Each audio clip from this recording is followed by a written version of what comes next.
Salam aleihim bisem Yeshua Hamasyah, salam sejahtera di dalam nama Tuhan Yesus Kristus. Kita Indonesia, kita Pancasila, toleransi harus, keberagaman wajib disyukuri. Saya Pendeta Henry Tandianta MBS, saya akan membahas sebuah tema. Tidak ada nabi penerus Yesus. Ada seorang mantan pendeta, mungkin kehabisan tema kali ya.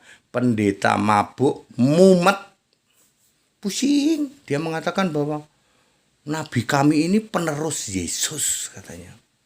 Bapak Ibu Saudara, semua nabi mutlak harus dipilih Yesus. Efesus 4 ayat 11. Dan ia, Yesuslah yang memilih rasul, nabi, pemberita Injil, gembala, dan pengajar. Ya, yang memilih itu semua adalah Yesus. Semua nabi harus mutlak dipilih Yesus. Sehingga Yesus berani berkata, Lukas 13 ayat 28. Abraham, Ishak, Yakub, dan semua nabi masuk di dalam kerajaan Allah. Semua nabi itu masuk surga. Dijamin oleh Yesus. Karena semua nabi dipilih oleh Yesus. Nah, aku mau nanya, kamu mantan pendeta yang mabuk, jadilah pendeta mumet. Gitu. Yang kamu mengklaim bahwa nabi kami penerus Yesus. Aku mau nanya, yang memilih nabimu Yesus atau bukan? Bukan, Pak Pendeta. Ya wes nggak usah didengerin. Ya berarti ya bukan nabi yang dipilih Yesus. Nanti bisa dibuktikan. Yesus menjamin selamat nggak nabimu? Enggak, Pak. Nah, ya wong nabi nggak dipilih Yesus, nabi itu mutlak dipilih Yesus. Nabi pertama Alkitab Abraham, Kejadian 20 ayat 7. Ya, sampai hari ini Yesus masih memilih nabi, tetapi bukan untuk mendirikan agama baru atau untuk membuat kitab baru. Jadi untuk apa? Untuk menyatakan penggenapan Alkitab. Yesus terus memilih nabi. Yesus Allah terus memilih nabi. Ya, Pak ATD nabi atau bukan, yang menilai bukan saya.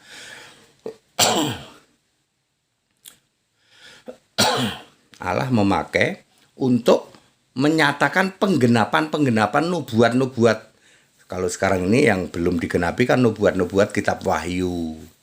Ya, mulai dari materai dibuka, sangkakala ditiup, terus itu. Yesus terus memilih nabi-nabinya untuk menyatakan penggenapan ya di dalam Alkitab. Sama sekali bukan untuk bikin agama baru, bikin ajaran baru, bikin kitab baru, sama sekali tidak. Ya, jadi tidak ada nabi yang pengganti atau penerus Yesus, nggak ada. Ya. Nabi-nabi yang setelah Yesus itu adalah menyatakan penggenapan terhadap Alkitab. Begitu mantan pendeta mabuk, mumet. Clear Bapak Ibu ya. Jadi tidak ada nabi penerus Yesus, tidak ada. Dan semua nabi mutlak harus dipilih Yesus. Ya, dari nabi pertama itu siapa ya? Abraham. Tadi Kejadian 20 ayat 7. Nabi pertama Alkitab itu Abraham. Tetapi yang menulis Alkitab yang dipakai adalah Musa. Mungkin waktu era Abraham bahasa tulisnya belum baku. Tanda-tanda baca mungkin belum ada dan lain sebagainya. Barulah di era Musa. Maka kenapa Musa menulis kitab Kejadian? Selisih waktunya hampir 4.500 tahun loh. Padat, singkat, dan clear, tidak ada nabi penerus Yesus. Yesus tetap memilih nabi untuk apa? Menyatakan penggenapan dari nubuatan-nubuatan. Sama sekali bukan untuk mendirikan ajaran baru atau menulis kitab baru. Sama sekali tidak. Jadi tidak ada dong nabi penerus Yesus, yang nggak ada. Segala hormat kemuliaan untuk Yesus Kristus, satu-satunya Allah yang benar, Allah segala masa, sebelum segala abad, sekarang sampai selama-lamanya. Haleluya. Amin.